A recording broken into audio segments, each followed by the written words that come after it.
Ladies and gentlemen, welcome back. I'm here again with Fernando, and we're going to talk more about Yavanajataka, India's oldest astrological text that so far. There might be an older one. I hear there's like 2,500 or more untranslated Sanskrit. Yeah, we are so lazy. We have so Yeah, many papyrus, so many codices, so many books we haven't even translated.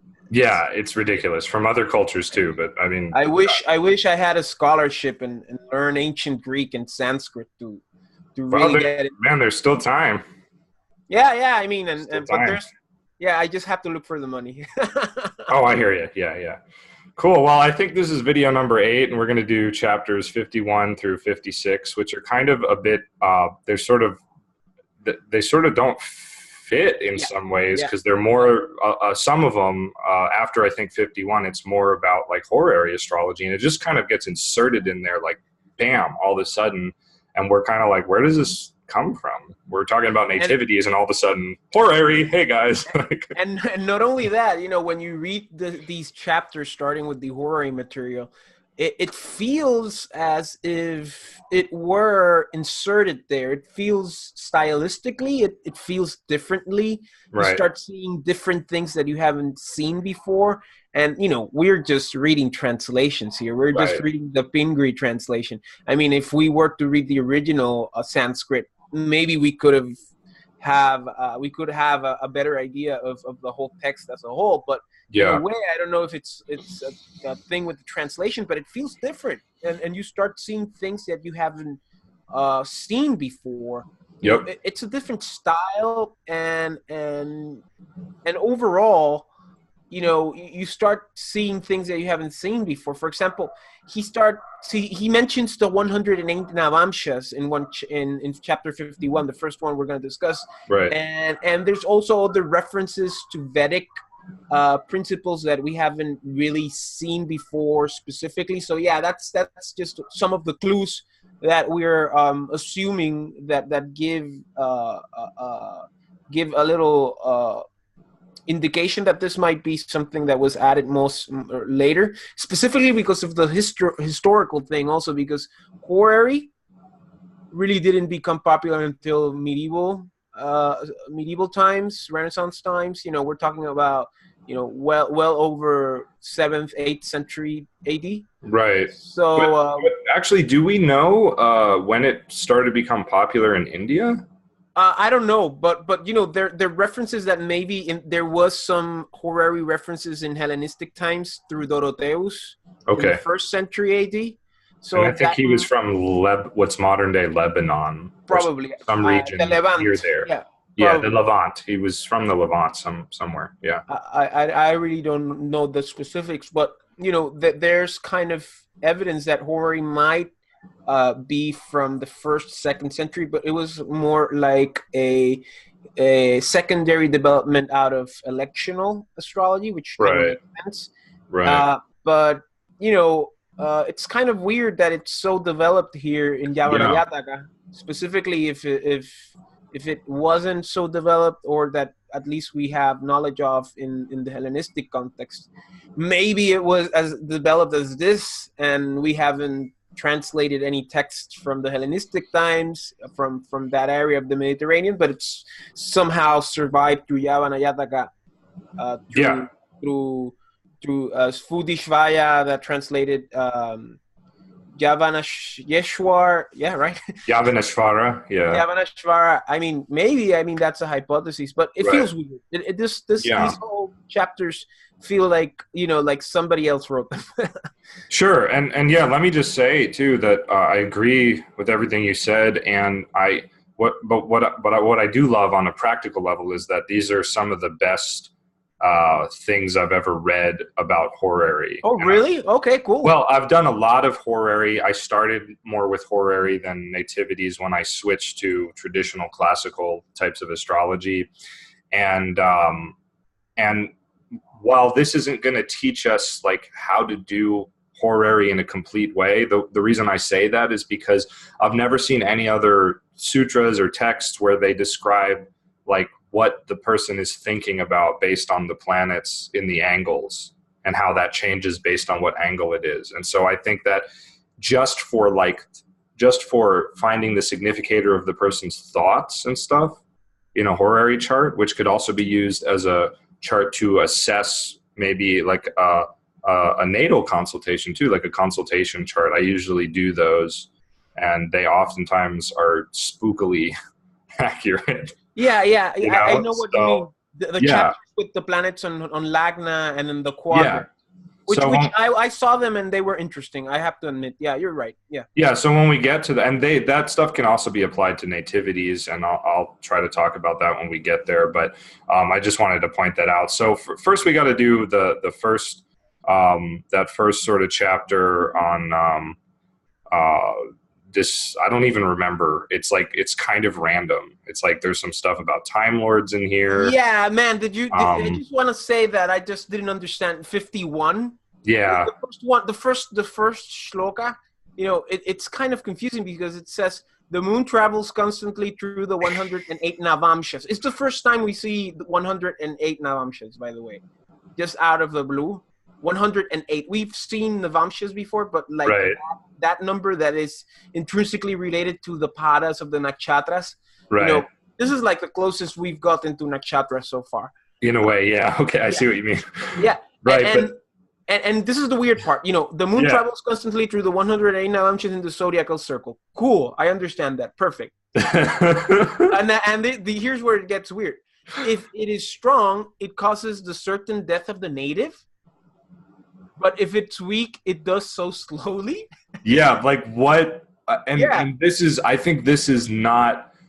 This is a situation where it'd be nice if we had, like how Ernst's translation of Jaimini Sutras has each Sanskrit word, and it would be nice if we had that for this particular shloka, because I think this is an error in translation. It could be. It's easily not a good translation. And, if Pingree wasn't, I don't believe Pingree was a practicing astrologer. Now, I could be wrong. No, nobody really knows, but he probably wasn't.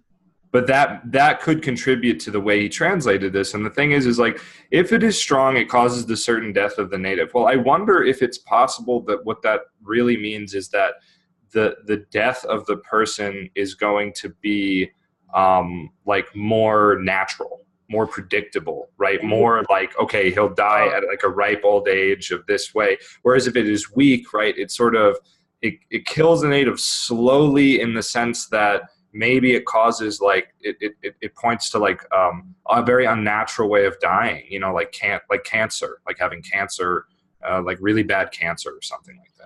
I don't know. What I presuppose is that maybe this is an erroneous translation of the principle that if the moon is full, or if the moon is full of light, crescent, then benefics become stronger and malefics become less effective. And if it's a new moon, or a dying moon, how do you say it in English? The balsamic phase, like the when it's losing light, malefics become stronger or more efficient, and that makes sense. Less effective. So I guess that could be. I mean, I don't know. I need to read Sanskrit, and I need to know Sanskrit. Yeah. So no, that's a good point. This is a strange chapter, and it has a lot to do with death. Again, second shloka, right? He talks more about death and how planets in the 6th and 8th from the moon can kill the person. I think it means that they're not in good positions, rather than it's going to kill you. I mean, I don't know. Yeah. Well, because if that were true, like a lot of people would have died already. I think what all that it means is that if you were trying to predict longevity and death, like you would want to see these planets as potential killers of the person. So like if their dasha comes like later in life, right, you might go, okay, that's probably where the person's going to die. If their dasha comes earlier in life, you might wonder, are they going to have a debilitating disease, or are they going to be involved in an altercation? Like, and it happens, of course, like Frida Kahlo, for example, she was in that horrible altercation as a young woman, where like all of her bones were broken, and like she had like a rod of metal like speared part of her body and so on, this kind of stuff. So I don't recommend predicting this for people, but you can see it in the chart if you know what to look for. So yeah, I mean, it makes sense. They are Dushtanas in the end, so yeah. Yeah, and then there's some good little like things here, like if a planet at the nativity is in good condition and aspected by a benefic and in an upachaya and so on, even if it's a malefic and it transits the birth sign, meaning the rising sign, or maybe the moon sign, but I think the rising sign, right? It does not give evil. So I just kind of like to point that stuff out because it's I would also like to say that in the 8th, you get a reference to perfections once again. I mean, which is interesting. In the 8th, it says, whatever a planet establishes in its own dasha occurs without diminution if it is attained in a year belonging to that planet, which I think... Natural age dasha. Where does it say natural age? No, I'm glad you pointed this out because I was thinking about this last night and I was like, where the heck is this? And this is, I think, the idea that if the dasha of a planet occurs during its own natural age dasha, stronger. It like coincides. That's true. It could mean that also. I mean, it could mean perfections also. Yeah. Right. Like any sort of like 2 dashas or 2 things like that. And, you find that, like, I mean, I was doing a chart recently and it's like none of the Time Lords were lining up. And it's like, well, I guess this isn't going to be a particularly eventful year for the person, I mean, when nothing like lines up to like show you repetition. Yeah, there's a little bit of everything. Yeah. Yeah. There's a little bit of everything, right? But it's not the year where the person's going to like get married or have a big career change. Exactly. There's no confluence. Yeah. Yeah. So, did you want to say anything else about this? I mean, he mentions Ashtaka Varga once again, and yeah, he does. He hasn't mentioned Bindus, no. which is interesting because as we've discussed before, he's mentioning Ashtaka Varga, but he's not mentioning the particularities about Ashtaka Varga, and as you mentioned before, it's probably like the Shatvala definitions we saw at the first chapter. Right. The idea that maybe the idea was there, but it wasn't fully developed to what it is in Parashara Horashastra. So, I just wanted to say that. And, I just underlined chapter shlokas 12 and 13. Okay, let me say something about 9 real quick. Go for it. What I found interesting is this idea that if the malefic planets are in their navamshas, their own navamshas, they give an entirely evil result. Yeah, that doesn't make sense a little. Yeah, that's this is a really different approach than what we find later. And what's interesting is unrelated to this, or maybe it just mixed around in my subconscious and influenced me, but I started to think about yesterday how like the bounds, the Hellenistic bounds, it's questionable if they were originally meant to be used as a form of dignity, because I don't see in texts, like I don't remember anything in Valens about bounds denoting dignity like domicile and exaltation do. And so I started to wonder about that, because some of the descriptions of the bounds Valens gives are pretty bad. Like even when it's like, like Saturn's own bound in Capricorn was not good, for example. Jupiter's bound in Capricorn is not very good, which makes sense because Jupiter falls there, but so on and so forth. And I started to wonder if maybe it's appropriate to not consider this stuff in terms of dignity. Of course, Yavanajataka does seem to explicitly point to that planets increase in strength and power when they're in their own navamshas or dwadasamshas, right? But maybe that's not always for the quote unquote good, right? Like I have seen dignified malefics, because they were maybe retrograde or something else, right? Give really malefic results.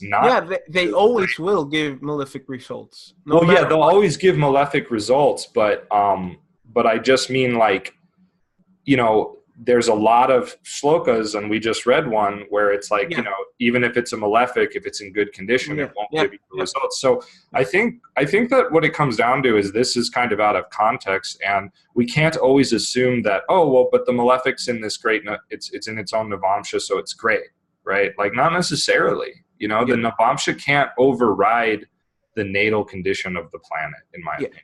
And in the end, it's a matter of semantics, because what people don't realize is that malefics will always be malefics, no matter if they're well dignified or badly dignified.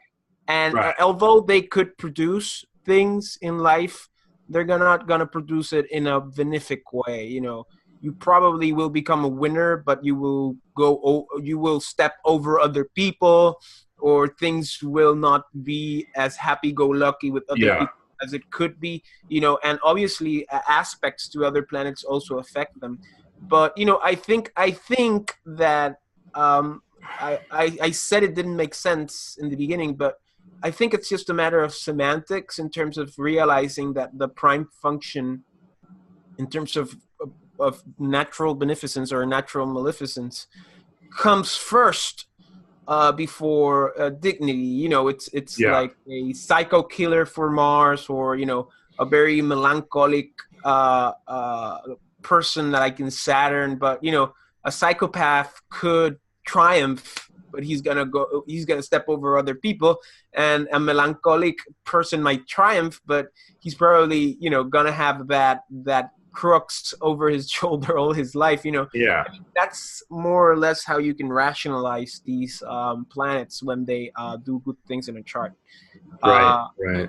I just wanted to say that in 12 and 13, you start seeing these Vedic references that you haven't seen before, which also raise eyebrows in terms of, you know, for the wise astrologer, properly considering the 7 planets, with their various particularities which are caused to exit the time of the nativity, should enunciate the certain rule concerning natives, a rule which involves both good and evil, and which has 3 natures and 3 conditions. He who is brilliant with the knowledge of the sciences of the Vedas, the Vedangas, the Puranas, and Dharma, and knows grapes.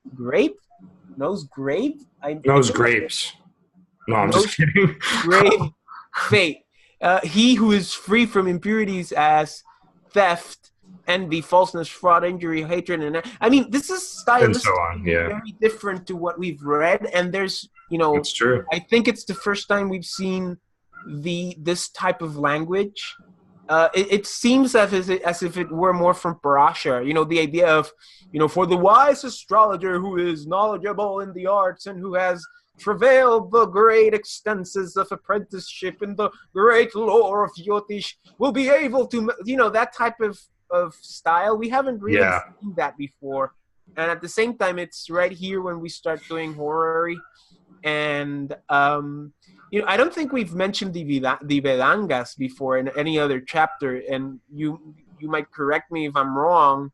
We've seen references to, like, holy scriptures. We've seen references to Shastras as a whole, but the Vedangas and the Puranas, I mean...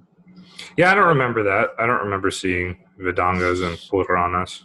Yeah, and it's like the first time we've seen it, and it's like, what's going on here, guys? You know? Yeah, where does this come from? Yeah, I mean, that's what I think. And once again, in terms of the chronology of when horary developed, you know, you start thinking a lot about these things, and, you know, the dating, you know, what happened here. You know, it's just because it sounds as if it were a shloka from Parashara. You know, I mean, I wrote that down because I found it to be you know, interesting. I don't know. I'm just these are just hypotheses. You know, I have no real knowledge of Sanskrit or anything. So, you know, I do, but I speak like a kindergarten boy, you know. But I mean, you know, it's something to mention.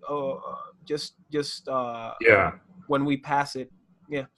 And Shloka 16 seems to be, I mean, it could also be hinting at horary. one wise in the meaning of horoscopy knows the influence of the signs and so forth at that time by calculating the positions of the planets. Like, yeah. Who knows? And who knows with the Sanskrit would, if we knew Sanskrit, it would make it clearer, like what that time. Because it could be it's horoscopic. Is it natal right. or is it horary? That's right. Yeah.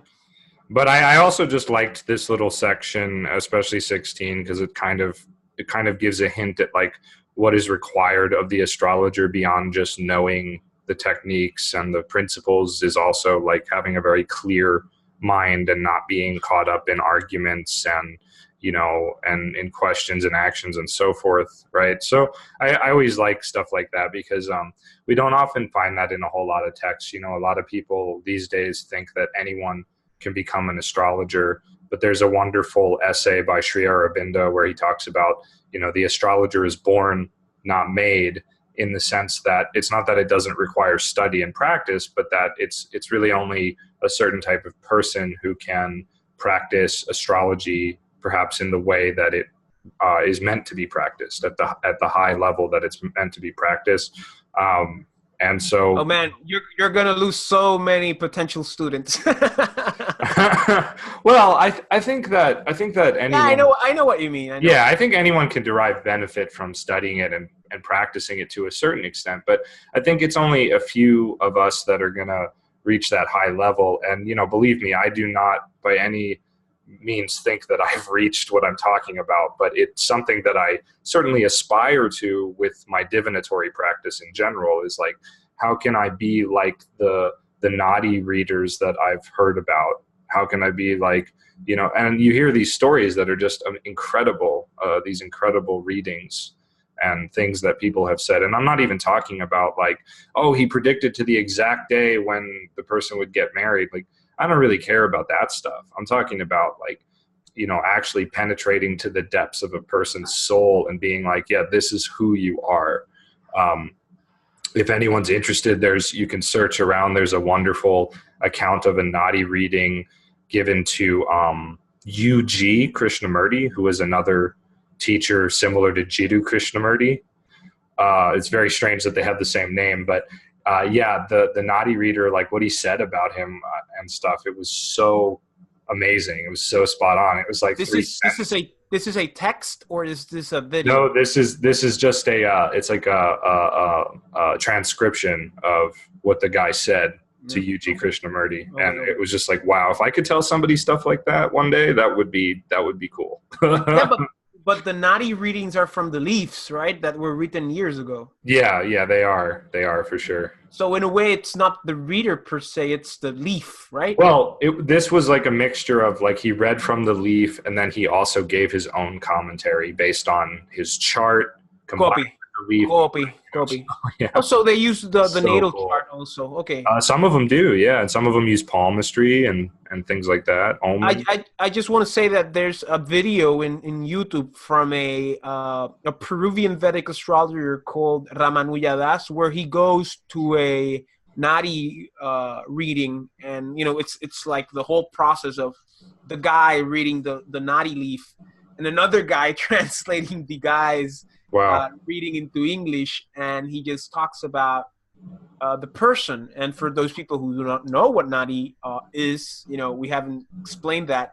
Yeah, that's true. It's basically like old palm leaves or collections of really old astrological writings, sometimes written in Tamil, but I believe there are other languages. And people go there and they have a thumb. You put your thumbprint, right?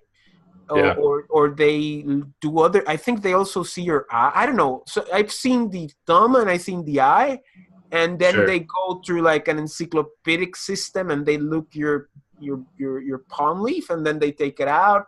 And sometimes you don't have a palm leaf. That's something people don't mention. Yeah. Sometimes you don't get one. Sometimes you do, sometimes you don't, and then you get it, and then the person reads, and it's a very accurate reading about your life, written hundreds of years ago. So yeah, that's what it is, and it's kind of expensive. I've seen service that charges over $800 for it. That to me is a bastardization of what that is. There are I mean that's for people who can't go to India, I guess. Maybe there are still people doing it for very, very cheaply, from what I understand, which is good. You just gotta travel to India, which I mean, the $800, you know, it's gonna be cheaper than, you know, getting a plane ticket to India, specifically if you come from the States, right? Not necessarily, actually. Oh, really? Well, I just talked to my landlord who goes there quite often, and she has gotten plane tickets consistently for like really not that much money. I was 500? Like, yeah. No way. That's what she quoted me. Mm-hmm. But that's two-way 500? No way. Yeah. No way. That's what she quoted me. So I don't know. We'll see. Yeah, I don't know. I don't know about that, man. She's not using kayak. Then, you know, she's using another thing. Yeah. I don't know. Whatever. Let's continue with Yavanajataka. Anyway, cool. Chapter 52. I honestly don't really remember what this chapter was about at the moment. Horary, and may I add, it's the first time. It is okay. It's the first time that we read the word muhurta. The first time I saw it, and I didn't really. I didn't write the shloka, but it's somewhere it's there. And it's the first time we see the word muhurta, which is also kind of weird. Once again, you know, we're reading for the first time a lot of things that we haven't had mentioned before, and you know. Muhurta from the ascendant. Yeah, this part. Yeah, there you go. There it is. Yeah, that's right. This chapter, it started out sounding like horary, and then for a moment it sounds like a birth chart, and then it like switches back. But yeah, this is interesting. So they say you get months from the sign of the Navamsha of the moon, days with the degrees traversed within a sign traversed by the sun. So that's interesting. And then those who are experts calculate the muhurta from the ascendant, saying that its number is like that of the degree in the ascendant sign, which is on the eastern horizon. Are they trying to get minutes from the ascendant? Like, I don't really know. This is so out of context. It's rather frustrating to read. Yeah. I mean, and these chapters are all like this in a way, unless minus the descriptions of the planets in certain positions. But, you know, the descriptive aspects of it is kind of confusing. And once again, as you know, I was interviewing a philologist that works with Ben Dykes called Eduardo Gramaglia, and he was telling me the problem of people who translated these texts who weren't necessarily practicing astrologers.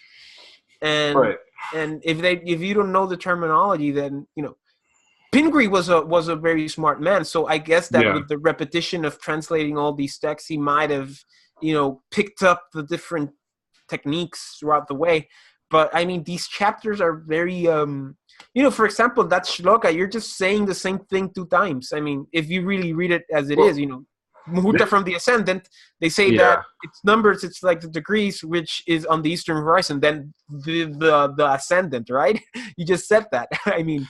Yeah. And then it's weird. I'm rereading some of this just now, and I'm realizing that it's like he's almost like giving with these other shlokas here after 2, like a down and dirty way to calculate the positions of the planets. Like it's almost like an approximate position of the planets that he's suggesting, maybe as a means to calculate the horoscope quickly.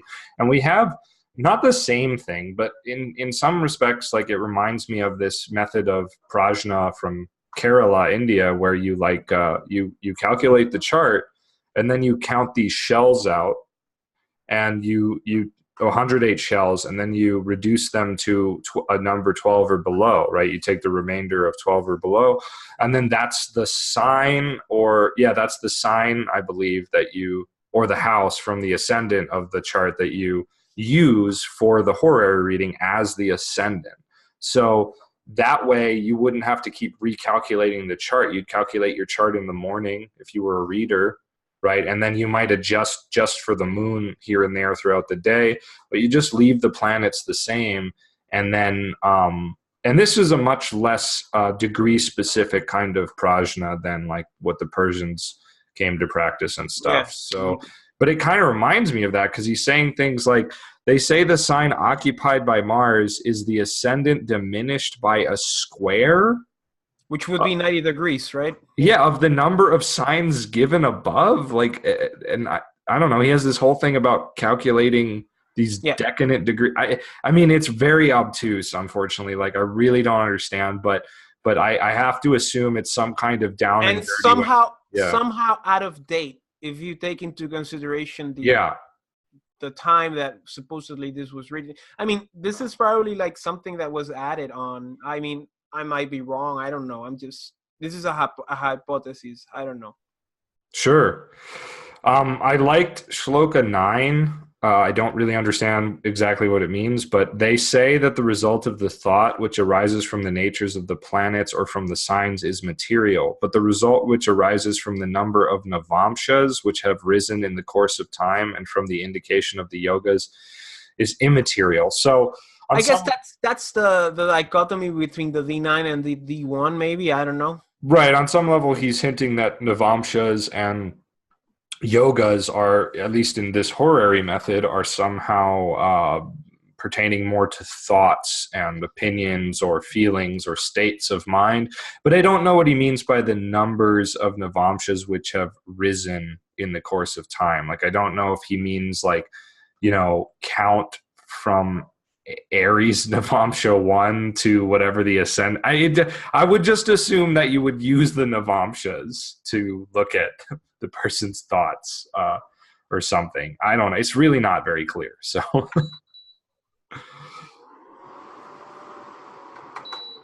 cool. So chapter 53. Basically, planets in Lagna, what we have here, which is something you mentioned at the beginning of the video. Yeah. And which now we're starting to see more of the nitty-gritty of the horary. And, I just wanted to say that sometimes when you do horary, I mean, simpler is better. And I don't know what you think about, doing horary with an open book. I mean, is it bad to do that? Because, I mean, I sometimes think that when you do horary, the best way to do it is with an open book. I mean, with all the resources you have and all the references to the different positions that might arise at the moment of the query. And it just depends what the question is, because oftentimes it's simple enough that you really don't need any books. Exactly. But if you're doing like lost objects and like a missing animal, then I haven't memorized exactly what every sign and planet pertains to in terms of directions and objects and types of places. Like I remember an obscure one that like Leo or Sagittarius refers to like forests, for example. Yeah, that makes sense. Yeah. So it's like, okay, that's like kind of odd. I think that would be Leo and Aries, or I don't remember. I just remember one of those fire signs had something to do with forests. One of them had to do with like hills. Like I guess I don't know. To be honest, I don't really get why that. Where's my dog? It's in the hills to the east. Yeah. Well, yeah, and I mean that's legitimate. Do you mean by the Walmart? Actually, you can get pretty damn specific with horary and be correct. I mean, if you really master it, without a doubt, yeah. Yeah, it's pretty cool. And as you say, with horary, the simpler the better, in my experience. In my limited experience, I might add. These first few shlokas were pretty cool. I'm not going to read all of them, but I really liked this. It gets kind of philosophical, like time, which is the inner soul of the moving and stationary triad of the worlds, originates, they say, in a wink. The wise man, impelled by this fact, approaches the foremost astrologers at a time when the results are assured. And once again, the style is very different to the other shlokas we've seen. I'm sorry, continue. Yeah, you're right. It is very different, definitely. This is interesting too. I've never seen this before, but one should know whether the results are past, present, or future from the Dwadasamsha of the ascendant sign, which is rising. This is the rule with regard to all the cardines, the angles, the kendras, whose significances are fixed by the Dwadasamshas, as has been described. So that's really interesting. So in that sense, you could take the Dwadasamsha of the ascendant and then any planets there, any or whatever house it is, might tell us something that happened in the past. So like if the Dwadasamsha resided in the third house, then the person had just had some sort of interaction with their siblings or with a neighbor, or had just gone on some kind of journey, or had been studying sutras or scriptures or something like that. And of course the planet there is going to, give you more of the context, as is the question, and so on. So I think that's a pretty cool idea. I don't know, I've never tried it, but I could see that could work. Usually I take this, the planet the moon is separating from, for what was happening in the most recent past, myself.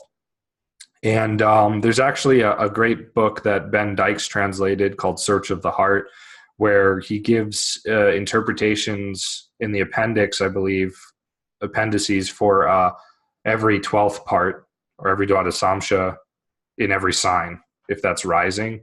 And it's not concerning the past, but I don't know. Anyway, that's kind of a tangent in and of itself. So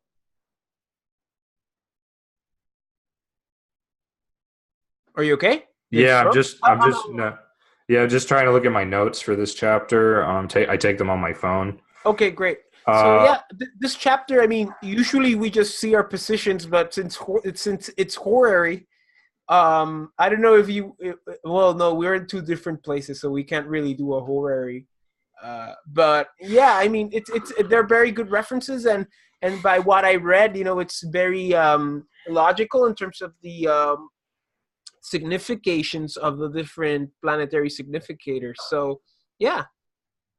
And so we just get, some different general instructions here about how to determine things. And not too much to say there. I think where it gets more interesting is when we actually get to the planets. And so I think, wait, does this one only deal with the ascendant, or does it deal planets in Lagna? Yeah, so this is just in the ascendant. So, we pretty much get, oops, sorry about that. What happened? I just changed pages. Okay. So, if the sun is in the ascendant, one should say that there is a fear of the king, terrible enemies or miseries of pains and beating with sticks. That's pretty negative, or thought of gold. But, we could also add anything we want to that. If the sun is in the ascendant and, let's say, in good condition, right, the person is thinking of his own goals, conquest, Definitely. Power, the acquisition of property and lands and things that, will bring him power, or, his own position and so on and so forth, or whatever, or who he is, maybe, like who he really is, he or she. And in addition to that, you mix the regency of Leo, and you also mix the Lagna sign. I mean, if it's a movable, fixed or dual sign, and there you start constructing the whole answer you might give to the question you've been asked. Yeah. And, you can also apply much of what's said here to nativities if you take it in, if you kind of reverse it or make it inside out, like if the sun is rising, in the nativity, right, you might say, I don't know, this stuff is kind of negative. Yeah, right. Yeah, the sun shines on you. But no, that the person's life is going to be very marked by the sun. And of course, if the sun is not in particularly great condition, then we have problems. Yeah. Some of these things. But of course, the sun in the ascendant and in any house always brings a certain degree of trouble, because it brings like a radical degree of independence. And so people with the sun rising can often create a lot of enemies for themselves simply because they are radically independent, and our society, the way it's structured for the past, several thousand years, doesn't like that very often, right? It challenges the status quo. So the point is, if we took a simpler one, like Venus in the ascendant causes thought of food and women, sexual intercourse, right? Person with Venus rising is going to be like a very sexually oriented relationship. Orgy time. Yeah. Yeah. They're going to be a person who thinks of these things a lot, right? Who likes wares and wealth and nice like jewelry and things like that. I mean, but but this is kind of the most basic level of things. So we're not getting... You have to measure it with other significators. I mean... Absolutely, yeah. So it's not as... For neophytes, this is not as black and white. You got to check a lot of different things to really come up with something logical, rather than just say, you have Venus in the ascendant, you're going to have a relationship, for example. But yeah, I mean, that's what he just said at the beginning of the chapter. You have to be a wise astrologer to understand these significators, which I guess that's what he means by this. Yeah, you really do. So moving on to chapter 54, this is again... Like us, right? Like us. Yeah, like us. We're the best. So just... We're from 1 to 10, we are like 0.6. Yeah. Okay, yeah. I think you could agree. Like one being the worst astrologer and 10 being the best, we're like 1.6. Yeah. 1.6. Yeah. Well, that's humble. I'll take it because it's humble. Yeah. Yeah, I'll take that. So then we get basically this is unique in terms of all the texts I've read. I've never seen anything quite like this. Now he's going to go through these planets as influencing thoughts, but in every other kendra except the ascendant, right? Which he already did. So the hypogee is the fourth house, but it's really what's called the imum quelli, which is opposite the noon point, the midheaven, or the medium quelli in Latin. So it's not always the fourth house. Sometimes this will fall in the 5th, 11th axis, sometimes in the 3rd, 9th axis. So actually, yeah, no, go ahead. I'm sorry. I was just going to say, if you're reading this, right, and you're trained in classical Jyotish or whatever, you got to reorient your thinking a little. You got to calculate these points, because these are very powerful points, and they are where the planets are most active, right? The kendras were kind of as the just houses 4 and 10, which don't always have these points, were kind of, in my opinion, a simplification of this original, more astronomically sound doctrine. And it's not that it doesn't work; it's just that if we go back, we're going to find that it's more astronomically based, like it is here. Yeah, and just to be clear, these terms of hypogee and apogee, that's basically an astronomical terms in relationship between the sun and the earth, actually, in terms of how it rotates around the star in a heliocentric model. And once again, as you said, those cusps are very important. You know, the 4th, then the 1 and the 7th. Obviously, the 1, we all know that. But the other 3 are very important. And this is one of the reasons, the seed reasons, why we eventually, posterior centuries, we kind of get the whole debate of the house division system. Yeah. And it all stems from this. And it started more or less in Hellenistic times, because these divisions, these points, were used in different techniques of longevity, and there's a debate between what type. Everybody used whole sign system houses. That's like something that's very sustained in traditional thought. But these points were usually used to subdivide the houses in a different way, to do other types of techniques. Yeah. And eventually that develops into the whole debate that occurs in Western astrology in terms of the division of the houses. Yeah. Right. But we have to say that these are for techniques, usually in Hellenistic context, and not necessarily for transits, right? For transits, it's a whole sign thing. Although if the planets go and touch these points, obviously some things are going to happen without a doubt. But we're not saying that these points are used to divide the houses in terms of the transits per se, the spaces, not the points. So I mean, if you are Jyotish, these Jyotishi, these points are very important, and I think people should have them in mind. That sometimes they don't. I mean, Yeah, sure. There's always so much to look at, but I typically make note of these things and try to understand them as best I can. But so we're going to see like, okay, how do things change, right? Well, the sun in the hypogee causes thoughts of foreign lands, large forests, banishment from one's home, right? Because the IC is classically associated with all those things. The hypogee, the Fourth moon, house things, yeah. yeah, the moon will give grief because of one's wife or relatives. Thoughts of position and fame or union with one's friends. Not sure how that was derived, but that's okay. Anyway, Mars in the hypogee, we're just going to see kind of more stuff, similar stuff to, I'm not going to read all of them, but. And these are good. These are good. Don't get me wrong. They are good, yeah. We should see where, taking into consideration Digbala, if it's a fourth, the moon and Venus are going to do okay, and Mars and the sun are going to do really bad.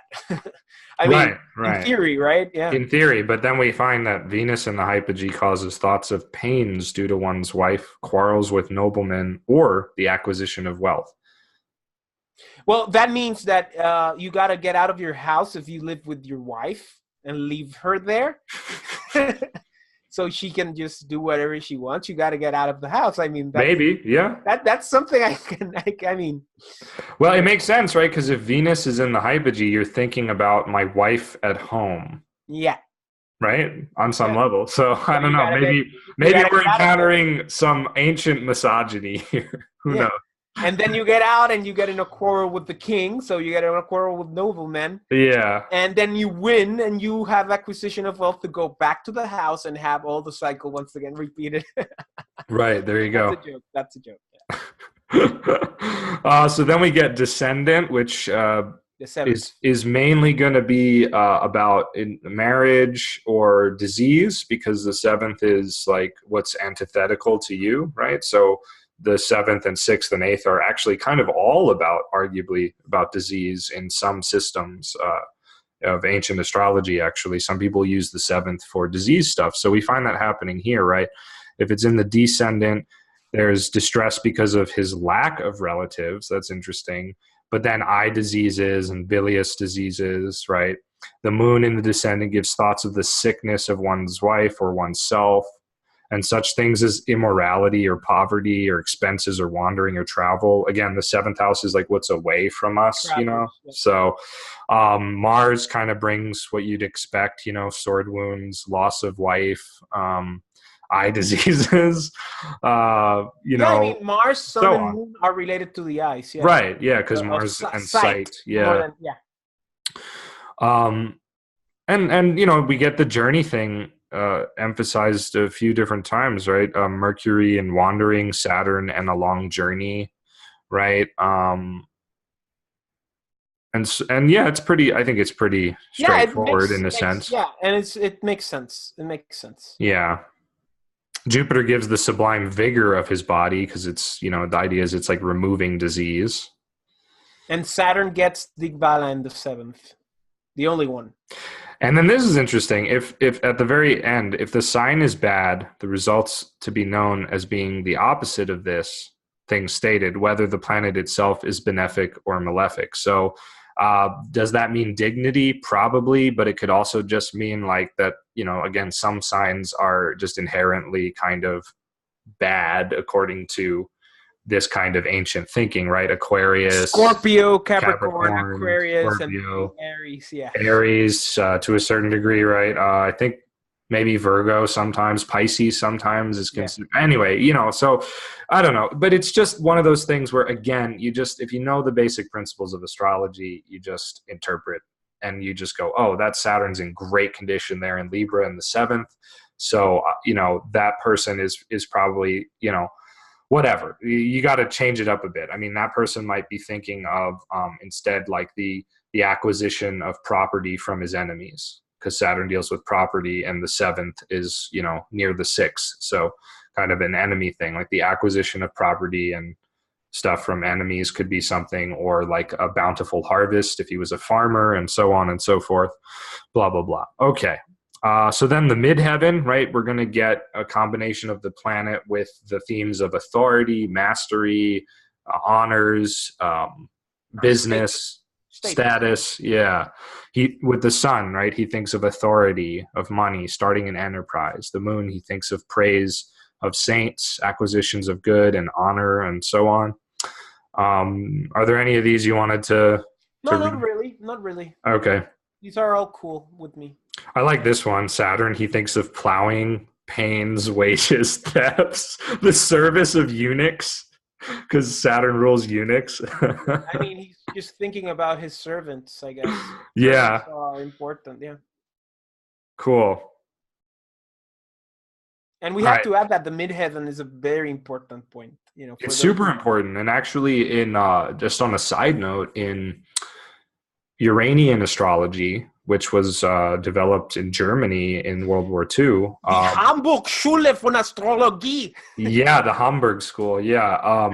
That school is actually in many respects a revival of ancient techniques, but in a modern guise. And they regarded the midheaven as the soul, as the most important point pertaining to the soul. And in many respects, I think this makes a lot of sense because it is it's the highest point in terms of a planet's trajectory, its course throughout the day, right? Or a star, or the sky's trajectory, so to speak. That's the noon point.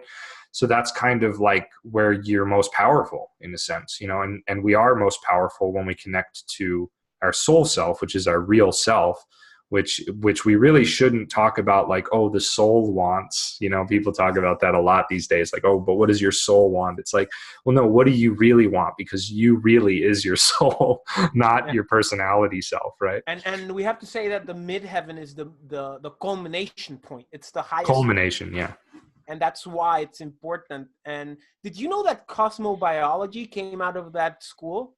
But they denied the trans-Uranian. I didn't know that. They don't use the trans-Neptunians, and I think they added some of their own things. They might still use houses, for example. It was like, they do. It was Uranian like a bifurcation. Yeah, it was a bifurcation. And actually, what a lot of people don't know is Elspeth Eberten, who her and her son sort of were the people that did that offshoot of cosmobiology. Elspeth Eberten was a Hitler supporter. I didn't know that. Yeah, it's pretty funny. While the others weren't, right? What was his name? Alfred Witte, who invented it. Was not actually. I think he got in trouble with the Gestapo or something. Well, he died incarcerated by the Nazis. Yeah, but I'm not clear why they got him. I mean, okay, well, because this form of astrology, certain Nazi officials. Like they actually had they had astrologers. They had a Swiss and they had Elspeth Eberten write sort of like a propaganda interpretation of Hitler's chart before Hitler's rise to power. Is very, very interesting. Oh, and I see. She bumps his sun into Aries, even though it's in Taurus. He bumps his. What do you mean by that? She puts his sun in Aries. She says he has an Aries sun. I think to make him look more powerful or something. He has an sun or Hitler. Hitler's sun sign. She makes it Aries. It's Taurus, right? No, it is Taurus, but in her propaganda thing. Anyway, the reason I get it. Yeah. The reason they got Witte is because his system of astrology was so powerful that he could predict. Yeah. He could predict artillery strikes. Yeah, I remember. So if you can predict things like that in the First World War. Yeah. So if you can predict things like that, that could really screw up the battle plans if the enemy got hold of that astrological knowledge and you were like advising them like, hey guys, that's a very interesting story that I wish there were a book about of how astrology developed, because I know there was a Swiss astrologer that the Nazis used, and they used Muhurta lectionary for some attacks. And I think that the Americans also used, or the British also used, some type of astrology. So, I would read that book. That would be such an interesting book. Yeah. And we know that like mundane originated with war acts, right? And, as recently as 80, 90 years ago, we were still using that. Wow. In terms of and not only that, I've heard of Cuban people, especially the Secret Service of Cuba, which it's very interesting. In Cuba, Secret Service are also babalaos, which are African spiritual people, and they've tried to recruit astrologers to coordinate the wars they had in Africa. Oh wow! Fighting. Yeah. It's still there. It's still very present in modern day. You know, the Rasputins are still out there somewhere. Sure. Yeah, we could be Rasputins. Lars, what do you think about that? That's a nice career choice. A nice career choice, yeah. Yeah. Well, you get laid a lot. I don't know about that. Well, yeah, he did, yeah. Well, that's what they say, at least. But that's why he got killed. So yeah. So you're playing with fire. Yeah, sure. Let's continue with Yavanajataka. I'm sorry. Yeah, no problem. So the moral of this story is that consider using the midheaven as a very important point for delineating aspects of the native soul and their greater destiny in life, and you won't be straying from traditional ideas. I don't think, and here we just get at the end some just general kind of things. I liked. I don't know why they're talking about dashas all of a sudden. Again, it's part of that weird. Oh yeah, that was something that I really didn't understand because we're talking about horary. So, yeah, or so we think.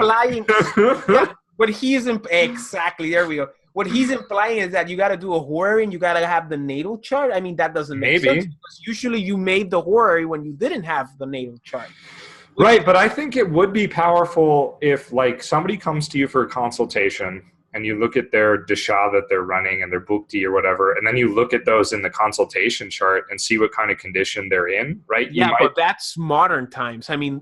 Well, sure, it's easier to do that in the modern day, but I guess my point is you might find that, like, oh, they're having some troubles with that dasha right now. It's not going to be very permanent, right? Unless there's confluence in the nativity to suggest that, but it could be something that's maybe subtly suggested.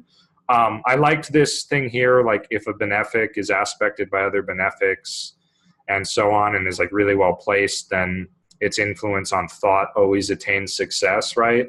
And then of course we could, we could say the opposite for the malefics and stuff. And this is kind of similar to how they would do the horary in Kerala, from what I understand. Like they focused on Jupiter and the moon really heavily. And if those were in good conditions, like success was assured. It was a really down and dirty horary, from what I understand. And, but if the malefics were more powerful or more prominent, I should say, then it was a sign that things would not come to pass or whatever, in a way that was maybe beneficial to the person. So it's just a good basic principle. A lot of people forget this. Like I've seen, and this is a slight tangent, forgive me, but I've seen people practicing horary where they're like, I don't understand why this didn't happen. Like the ascendant lord was applying to the lord of the 10th or the lord of the 7th or whatever. And why didn't the relationship or the job happen and stuff? And if you look at the whole chart, you're like, well, most of the planets are below the horizon and Saturn and Mars are, situated above it. And also like they're having supremacy and and the benefics are weak. So it's not always as simple as like, oh, this planet applies to this planet and, this should happen, because sometimes, the malefics can get in the way. Likewise, if the benefics were elevated, even if the chart didn't show the thing happening, it could show that there's a lot of support for it to happen. And so it happens.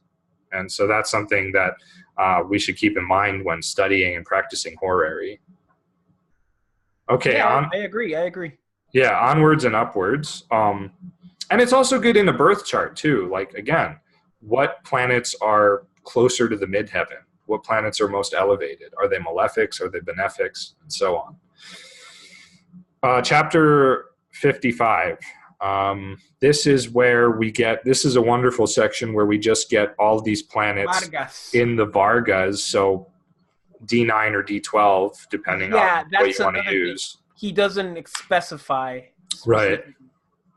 Which is something I wrote down. I mean, what Varga is he referring to? All of them? I mean, I would use the D9. I would use the D9 because we know that he's implied earlier in the text that D9 is very important for like subjective matters. And we also know that with the D9, he talks about it more in terms of planets, whereas with the D12, he talks about it in terms of signs, right? In those specific chapters on those Vargas.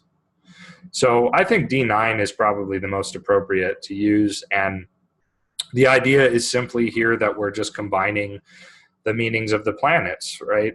And, you know, we're looking at the effect that the Varga Lord has on the planet that's in the Varga more than an equal exchange of influence. So sun in the Varga of the moon, he's thinking of silver and gold, you know, a king, father, right? Because the sun and moon together naturally do signify these things, even though, yes, I know the moon signifies the mother, but, you know, we have to remember that in the planetary cabinet, which is also in this text, as it is in Parashara, right? Sun and moon signify sovereigns, kings, not necessarily king and queen, although that's possible. So yeah, just combining stuff. I like this one, sun in the Varga of Jupiter, of swords, missiles, spells. Yeah, Sagittarius. Yes, Sagittarius. I mean, Jupiter is a planet of war. People don't realize that. I mean, right? It's a planet of power. Jupiter is the power planet, and it's really like what drives people to kill each other. Because what drives you to kill someone else? Ideologies. People don't kill just naturally. You know, that doesn't happen in the animal world. You know, animals kill other animals because they're hungry. You know, usually. Or in self-defense. Right.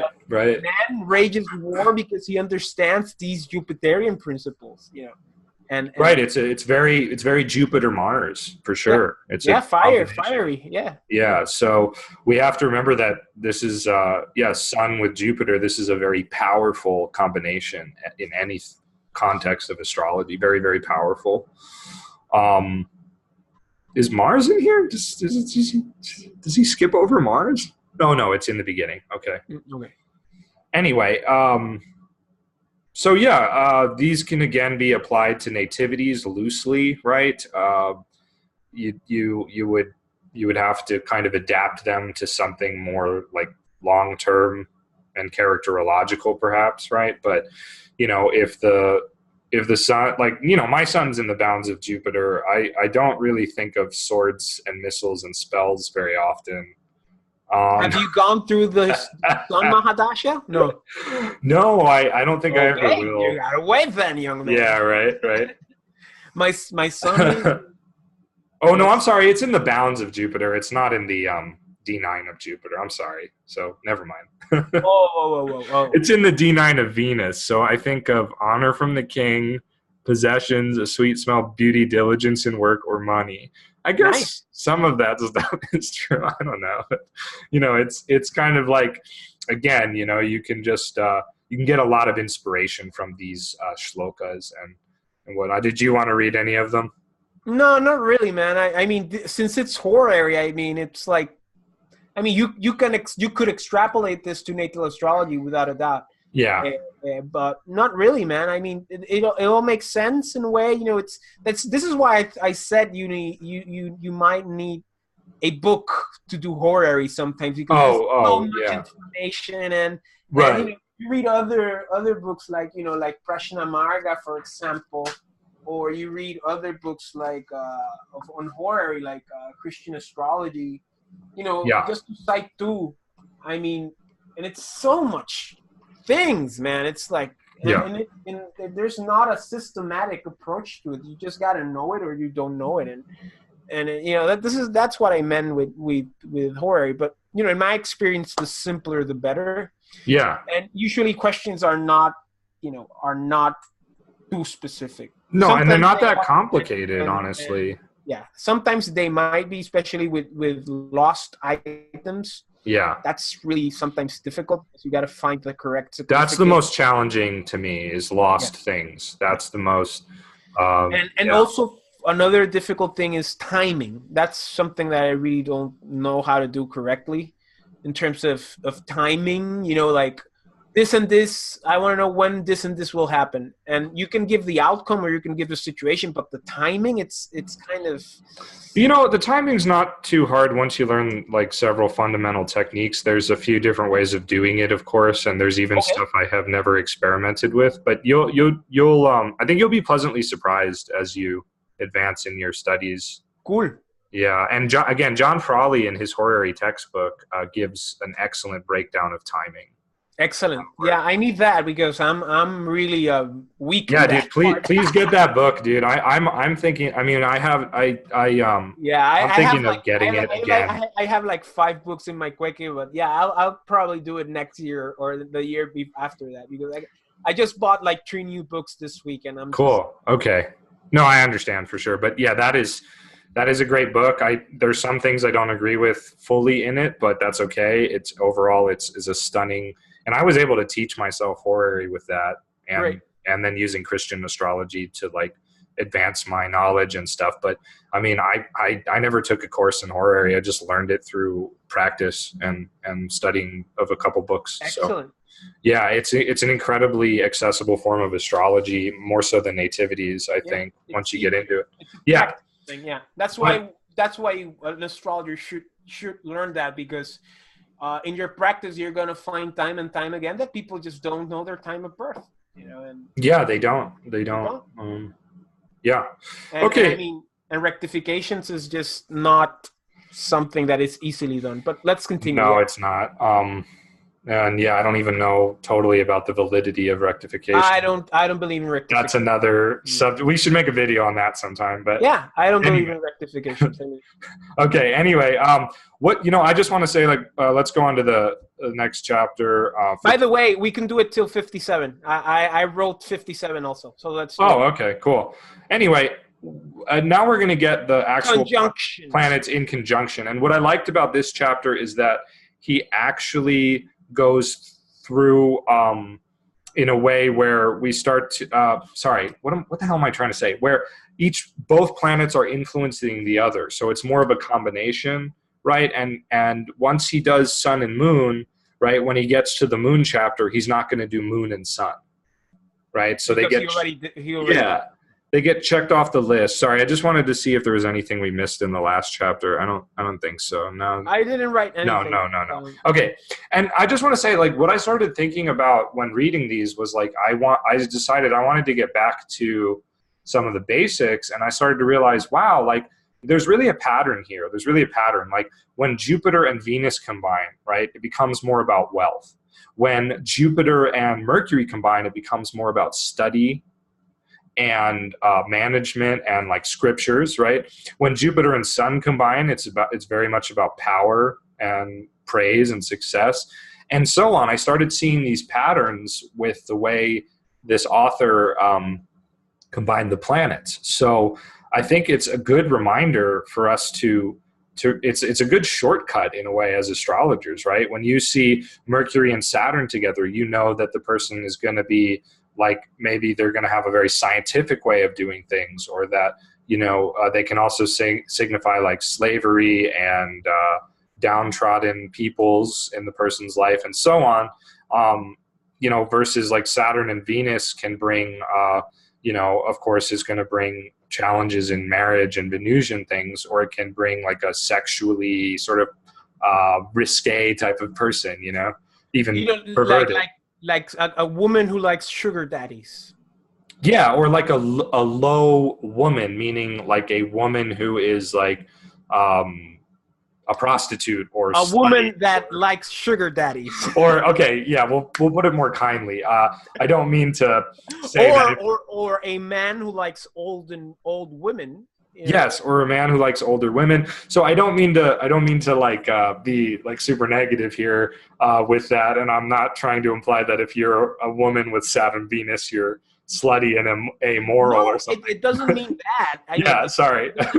I mean, maybe I just wanted to clarify that. Maybe if they're in Virgo, but besides that, I mean, right. What it means, it's like there's going to be difficulties in relationships. There's going to be some sort of melancholy there. I mean, the slave is with the mundane counselor. So, we're going to be very aware of the greedy, down-to-earth realities of relationships. And, we're going to be very serious about relationships. Yeah, here's what he says, right? Like, and, you can see his line of thinking, although this is, of course, just a little incomplete as any shloka is going to be, right? So it's not all bad though, right?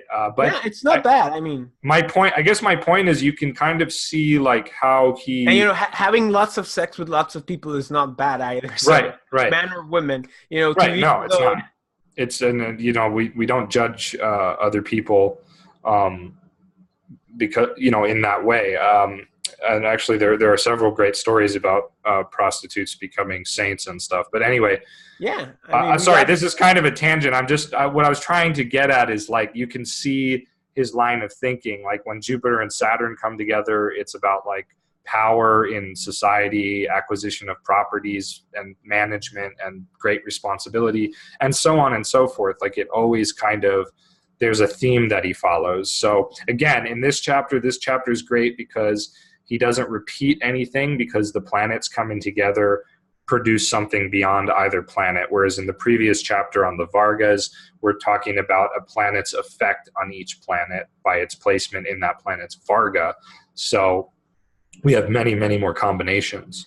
And once again, this is for horary. This is for horary. You could interpret it as natal, which... Yeah. Well, you could take inspiration from it for natal. Definitely. That's the perfect way to put it, Lars. Yeah. Yeah. Inspiration. Cool.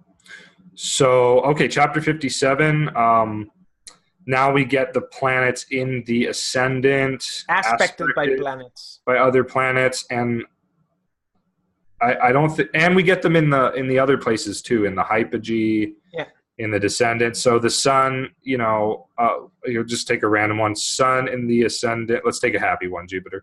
The sun in the ascendant aspected by Jupiter gives thoughts of brilliance, intelligence, honor. In the hypogee, right, the fourth house of such things as one's house. Okay, obviously. Wow. Okay, in the descendant, it causes him to think of clothes, money, and brilliance. That makes sense. Things he has to acquire, right? Things that are outside of himself. And sometimes the seventh house, according to Indian scriptures, sometimes represents for some reason clothing. Yeah. I've seen that too. And in the midheaven, it gives thoughts of great respect or prosperity, which makes sense because notoriety, honors, praise in the midheaven, and so on. So pretty cool chapter. Again, I've just never seen anything quite this extensive, and it echoes the earlier chapters of Yavanajataka. Yeah, and as I said, once again, this is more evidence to see that it's kind of out of tone with the rest of the text that we've read so far. Well, but remember the earlier chapters where he did go through like each planet in like the ascendant, the hypogee, the descended, the midheaven, and stuff. You know what could happen? Similar. This was like something that was not meant for horary, but the first chapters we discussed in this video mentions horary. I don't know. I mean, it's kind of sketchy. I'm not saying that the information is invalid. I just mean in terms of the context, the construction of the text. Exactly. Yeah. Cool. So yeah, we pretty much just have, you're taking the planet. Now what's interesting here is what I thought of is like, okay, but what if the planet is aspecting the other planet talked about from another angle, right? Like an opposition aspect. Well, maybe in that case, you just combine the two like you do with the conjunctions, or maybe you take whichever one is stronger by being closer to that angle or by having more relevancy to the ascendant itself, right? Like if Jupiter was in an angle and aspected from the sun in another angle, but Jupiter was ruling the ascendant, maybe we want to take Jupiter as the primary significator. But I don't know. He doesn't really say, so are we to assume that it's only the aspects that aren't two-way? I don't know. Cool. So I think that's pretty much it. That's kind of the main stuff of this chapter. There's a little bit at the end here, as there always is. I don't think I have anything to say about that. No. Yeah, and then 58, which we'll talk about next time, it starts to deal more with signs. So yes. Thinking in terms of the signs, and then we get Navamshas and the thoughts pertaining to those things. And then I don't remember where it goes next because I haven't read further. Me neither. On yet, so. Cool. Okay, well that does it for for this these chapters. Did you have anything you wanted to say in closing? No, not really. I mean, these are chapters on horror, as we mentioned before, and it's kind of starting to get like sketchy, as I said. But the information is valid because I'm saying sketchy in the sense of the construction of the text. Not in the information. Because horary, if we take into consideration the dates that are given for this text, as I've said before, maybe this is the only evidence we have of this type of complicated horary at this time, and it didn't survive other places. Right. And I mean, go for it. I mean, it's so far so good, and we're almost finishing the discussion of the text, and I'm just looking forward for the following chapters. Yeah, me too. And it looks like I'm looking at some more now. It looks like there's still about horary for quite a few more chapters. So very interesting stuff. Which makes sense also because horary was like a later development in astrology. So it's at the end of the book. I don't know, Yeah. Wow. Well, it starts to get pretty out there, actually. So I'm excited for future videos. So far, so good. I mean, is this the 7th or the 8th one we've done? This is the 8th one. So we're probably going to make like 10. Yeah. Yeah, probably about 10. Cool. All right, man. Well, thanks again for another great episode of this series. And for those of you who have tuned in and found this informative and useful, make sure you get a copy of Yavanajataka. I think it's free on the internet somewhere. If you search around, I'm sure you'll find it. There are editions of the book out there, but it's like $1,000 or whatever. Exorbitantly expensive. Yeah. Well, if you have the money, but anyway, otherwise just, check out our channels, check out our websites, subscribe and, just all that good stuff. And we'll see you next time. All right.